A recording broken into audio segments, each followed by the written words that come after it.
అదే RTV app వార్తల్ని క్షణాల్లో చదివే అవకాశం ఉంటుంది. ఒక న్యూస్ పేపర్, ఒక టెలివిజన్ ఛానల్ మీ చేతుల్లో ఎప్పుడూ ఉంటాయి.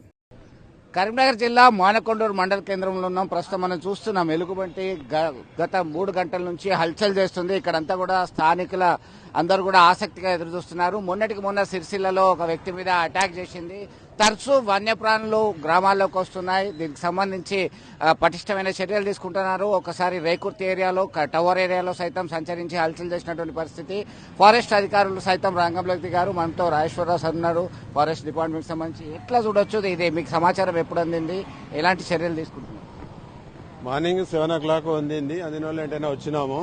ఫస్ట్ ఏంటంటే ఈ ట్రాఫిక్ అనేది మనకు అక్కడ చెట్టు మీద ఉన్నాయి కదా, ఇప్పుడు అది దాని చెట్టు మీద నుంచి దిగకుండా మనకు కాపాడుతూనే రెస్క్యూ టీమ్కి ఆ రెస్క్యూ ద్వారా తీసుకుపోవడానికి అవకాశం ఉంటుంది.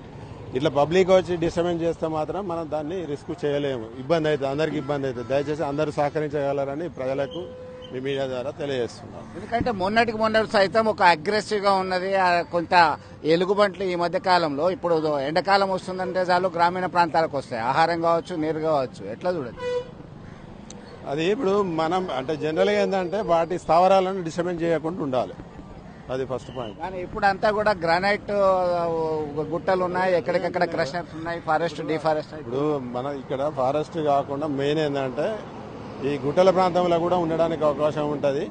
కాబట్టి ఆ గ్రానైట్ కానీ క్వారీస్ కానీ ఆ డిస్టర్బెన్స్ వల్ల ఇప్పుడు ఇది గ్రామాలకు వస్తున్నాయి. రాకుండా ఉండాలంటే వాటిని కూడా మనం అందరూ రెవెన్యూ డిపార్ట్మెంట్ కానీ వాళ్ళు కంట్రోల్ చేస్తేనే, పర్మిషన్ ఇవ్వకుండా ఉంటేనే ఇవి సర్వేలు అవుతాయి, లేకపోతే ఇట్లనే ఊర్లోకి వస్తూ ఉంటాయి. ఇప్పుడు మత్తు ఇంజెక్షన్ ఇవ్వడానికి ఉన్నతాధికారులకు మీరు సమాచారం అందించారా? వరంగల్ నుంచి టీం బయలుదేరిందా? ఎంత టైం పట్టొచ్చు? ఆల్రెడీ ఇన్ఫర్మేషన్ వెళ్ళింది, వాళ్ళు బయలుదేరిండ్రు. జస్ట్ మనకు ఒక 1.5 hour ఉంటారు. సో మొత్తం మీద ఇప్పుడు ఉమ్మడి కరీంనగర్ జిల్లా వ్యాప్తంగా చూస్తుంటే రోజు రోజుకు పెరుగుతున్నటువంటి గ్రానైట్ క్వారీలు కావచ్చు, క్రషర్ క్వారీలు కావచ్చు, ఇవన్నిటి వస్తున్నటువంటి నేపథ్యంలో ఈ ఎలుగుబంట్లు, వన్యప్రాణులు, ఇతరులు అన్ని కూడా సంచరిస్తున్నటువంటి పరిస్థితి గమనిస్తున్నాం. మనం చూస్తున్నాం ప్రస్తుతం అక్కడ చాలా భారీ కాయంలో ఉన్నటువంటి ఎలుగుబంటి ఉంది. దీనికి సంబంధించి ఆహారం కోసం, నీటి కోసం మాత్రమే ఇది గ్రామీణ ప్రాంతాలకు వచ్చేటువంటి అవకాశాలు ఉన్నాయి. దానిలో భాగంగానే ఇది వచ్చింది. ఇది ఇప్పటికీ మనం చూస్తూనే ఉన్నాం. ఎందుకంటే గతంలో ఉన్నటువంటి అనుభవాలను దృష్టిలో పెట్టుకుంటే ఇదే మానకొండూరులో గతంలో కొన్ని సంవత్సరాల క్రితం, దాదాపు దశాబ్ద కాలం కింద ఒక వ్యక్తి మీద అటాక్ చేసింది. ఆయన తీవ్రంగా గాయపడ్డాడు, ప్రాణాలు కోల్పోయినటువంటి పరిస్థితి. అలాగే ఎలుగుబంటి మరొక వ్యక్తి మీద దాడి చేసేటువంటి క్రమంలో అప్పుడున్నటువంటి పోలీస్ అధికారి దాన్ని షూట్ చేసి కాల్చి వేసినటువంటి ఘటన జాతీయ స్థాయిలో కలకలం రేపినటువంటి పరిస్థితి. ఇప్పుడు ఒక ఆందోళనకరమైనటువంటి పరిస్థితి ఏంటంటే ఇది రహదారి, ప్రధానమైనటువంటి రహదారి.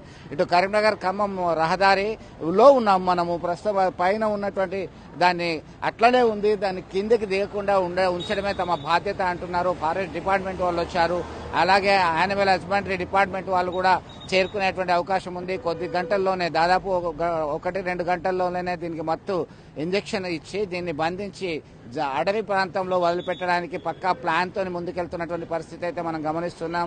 మొత్తం మీద ఎలాంటి ఇబ్బంది కలగకుండా ప్రజలు సహకరిస్తేనే దీన్ని ఈ రెస్క్యూ ఆపరేషన్ బంటి పూర్తి చేసే అవకాశం ఉంది అని చెప్పేసి ఫారెస్ట్ అధికారులు చెప్తున్నారు.